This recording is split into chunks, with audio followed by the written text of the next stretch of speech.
Hug Wednesday. I am back again with a virtual hug for you guys that I wish I had listened to when I first started out chasing after my passion and purpose. So I hope that today really encourages you. That's all We Hug Wednesday is about, is sending you some encouragement, empowerment as you go and search for your purpose or your calling, or you live it out, whatever it is. We're here to empower and motivate you. So let's get into it. Get out your Bibles. Today we're going to be in Proverbs 4, 5 through 9, I believe. And we're going to talk about wisdom. I haven't always been the type of woman who's sought out wisdom. First of all, if I can be completely honest with you, it was mostly because of insecurity. I thought that if I didn't seek wisdom or seek understanding, or if I did do that, that it made me less of a woman, less professional, less, that where I was at with God would be less because I was asking questions. Well, let's just get this out there. That's dumb, and that's from Satan, and that needs to go to the pit of hell. And if anyone ever makes you feel stupid for asking for wisdom or understanding, then that's not the person that you're supposed to be talking to anyway. God wants us to collaborate, not compete. There is one mission here as Christians. We are to seek and save the lost and lead them to God. And so we have many different platforms. Don't get me started on that. But I'm here to encourage you today on seeking wisdom and understanding in your calling. And so whatever that may be. Now, I'm very business minded, and so I try to keep all my content able to be understood in a business form. You can use it towards your business. You could use it towards your ministry. You could use it just for yourself in life and where you're at and self-care. And so whatever platform, whatever thing that you're going through, seek wisdom and understanding, because it is going to make your life so much easier, friends. So much easier. Now, it's not going to make your life perfect. You're still going to have times of struggle, and you're going to have times when you're tired and you need to rest, and you're going to fail. I fail so much. Like almost every day I fail at something, but guess what? I fail forward. I learn from my failure, and I take that, and I take all my failures are usually something to do with an encouragement that I send you guys. So you should be thankful for my failures, because they are the content that I create for you guys. So there you go. All right, so let's get into Proverbs 4, 5 through 9. It says, get wisdom, exclamation point. Get understanding, exclamation point. So get it. Do not forget nor turn away from the words of my mouth. Not only are the exclamation points there, but then it's a reminder. Do not forget nor turn away from the words of my mouth. Are you hearing the words that are coming out of my mouth right now? Get wisdom, get understanding. I will continue. Verse 6, do not forsake her. Her is wisdom. Can I just say I love that in the Bible they refer to wisdom as a her. Ding, that's so awesome. All right, so do not forsake her, and she will preserve you. Love her, and she will keep you. Love that. Wisdom is the principal thing. Therefore, get wisdom. That's your foundation, people. Wisdom. All right. And then all you're getting, get understanding. So it's saying, I know you're getting wisdom. It's great. Wisdom is information. Wisdom is, others failing and learning from their failure. Wisdom is somebody who's been in a position or ran a business or a ministry for many years. So it's getting the information, but the information is not good unless you understand it. So it says, in all of it, get understanding. So in all the wisdom, you need to get understanding. And then it goes on to say, exalt wisdom. Hold wisdom as one of your core values. Hold wisdom as a constant thing that you are getting as you walk through your life, your business, your calling, your purpose, all of that. Make that a normal for you, that you're constantly seeking wisdom in all that you do.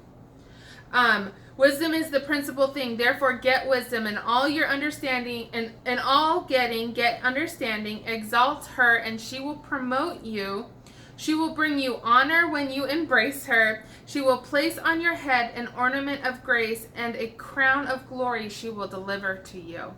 These verses are so key when you're pursuing your passion and purpose in life. There's been so many times that I have failed because of my lack of wisdom or understanding, even before I knew God. Just in my life in general, lack of wisdom and understanding caused me to make really bad choices in my life. Lack of understanding on how to run something. Just because you have a job and make a lot of money, it doesn't mean that you're rich or you can go on these amazing trips. It means you need to invest wisely. You need to understand that this money is to be used to pay bills and to live off of, and then you have your luxuries. So understanding as we move forward, if you're in a place where you're tired and you're hopeless and you don't know if you should even do what you thought you were supposed to do anymore, seek wisdom.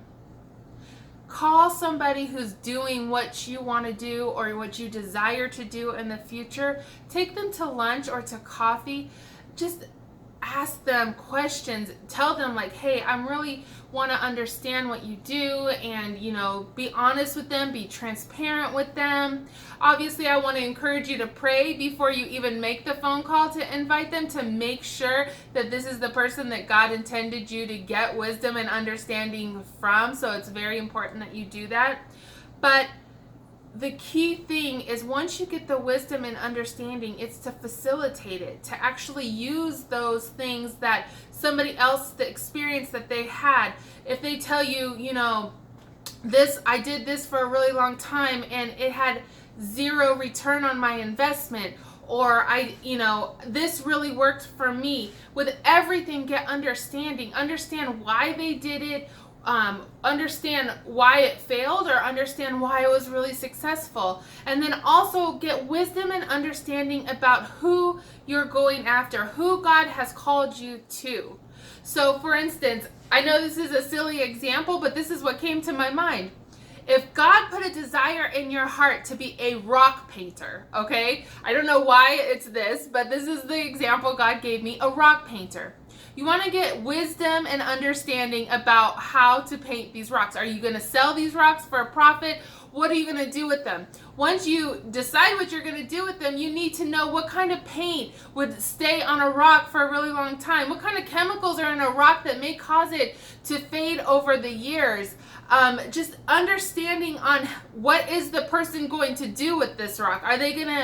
Is the rock going to be something that's outdoors in their garden? Is it something that's in their home? What is it? I know it's a silly example, but it really does show you need to do your due diligence, is what I would say if I was talking to a company or a business. To do your due diligence, to study what you're passionate about. If it's a ministry, right? If it's a specific group of people, if it's teenagers between the age of 13 and 15, that's who God's calling you to.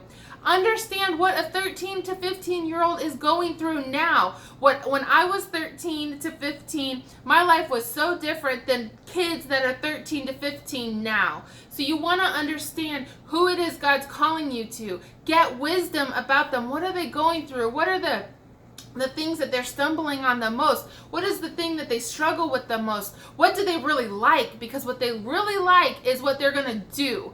And so how can you market to them? How can you get to know them? What opportunities? So you want to get wisdom in that, and you want to understand them, understand what they're thinking, their thought process. Where are they mentally? Maybe you're meeting with some teachers or some counselors. Whatever that looks like, you get wisdom and understanding as you move forward in your purpose, because it's going to make you stronger and your reach for who God has for you larger, because you are getting wisdom and understanding.